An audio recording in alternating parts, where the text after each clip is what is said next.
শেখ হাসিনার মৃত্যুদণ্ডের রায় ঘোষণার পরই উল্লাসে ফেটে পড়েন ঢাকা বিশ্ববিদ্যালয়ের শিক্ষার্থীরা। টিএসসি সহ ক্যাম্পাসের বিভিন্ন জায়গায় উচ্ছ্বাস প্রকাশ করেন তারা।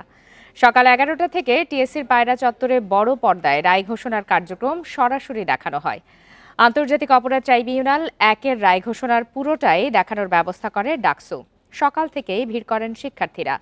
রায়ে ক্ষমতাচ্যুত সাবেক প্রধানমন্ত্রী শেখ হাসিনার মৃত্যুদণ্ড ঘোষণার পরে উল্লাস প্রকাশ করেন সবাই।